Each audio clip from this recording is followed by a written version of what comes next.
Just 24 hours after President Trump makes history, having announced the death of the leader of ISIS by the U.S. military under his watch, Democrats are now scrambling to flip the whole narrative away from President Trump's victory back to none other than impeachment. Of course.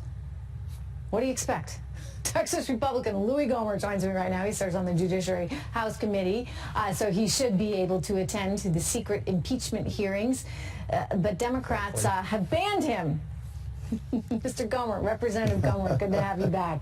You've been banned from a lot of those secret hearings, but apparently it may all soon get out in the open because they say they're going to have a vote on the whole thing now. Yeah, and there's only one reason for that, and I've been saying it for months. If the only way that they would go public with this information and start allowing the public to know what they're doing behind closed doors is if they see in the polls that the American people are turning on them and realizing that this star chamber is not appropriate. And I think that's what we're seeing. The American public is going, wait a minute, this really isn't fair. There really is supposed to be due process. And the president, as much as we don't like him, he's not getting due process. So I think that's what we're seeing now, Trish. I think it may all have, and I'd like to hear your view on this, but it may have something to do here with the news cycle, right? I mean, President Trump took out the head of ISIS. Oh, yeah. No, you know, how do you as always, come back from that one? You're right about that, too. Oh, absolutely, Trish. You're obviously, as usual, They're trying to say, okay, let's get back on the right. impeachment bandwagon because, you know, otherwise it's a runaway news cycle and he's somehow a hero for taking out the head of ISIS, and we can't let that happen, right? No, you're exactly right. One thing that Nancy Pelosi was pretty upset about, and many Democrats were very upset about, was that she didn't get a heads up, right? They didn't hear about any of this ahead of time. And he had to fly through, or our troops had to fly through Russian airspace. So that was one of the issues as well. He needed to let Putin know effectively before Nancy Pelosi. How do you react to that? Yep. Well, my thoughts went back to the meeting they had in the cabinet room when the speaker stood up and started yelling at President Trump.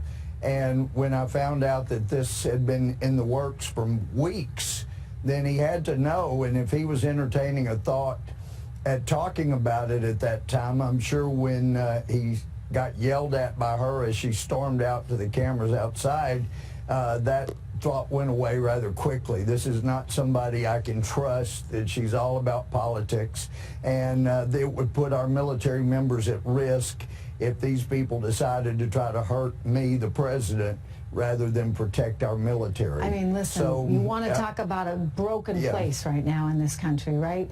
It is broken. And I get it. I mean, she's out there really, you know, trying to impeach him. I mean, that's what's going on here. Slap him down. So how can you trust her with that information, knowing that you know, she's working overtime to get you out of office? When you know that people are conspiring to get you out of office, and there are 3 years of trying to say you conspired with the Russians, fell through, and so now they're making up something else, then you know these are not people that you can trust. And by the way, Trish, you know, you were having this story earlier and you brought up the obituary basically by the Washington Post. Awful. I haven't heard anybody mention this, but that was also a slapdown, I'm sure unintentionally, of President Obama. If you go back to 2014, he was saying the Islamic State is not Islamic. They're not Muslim. They're not Islamic. And I said a number of times back then, on the one hand, you have President Obama with no degrees in Islamic studies, and on the other hand, you have Baghdadi with a PhD in Islamic studies. I think he knows more than President Obama, and he says they are Islamic, so that when the Washington Post says, you know, Baghdadi was an austere religious scholar, yes, then that is saying, yep, Baghdadi knew and President Obama was purely ignorant.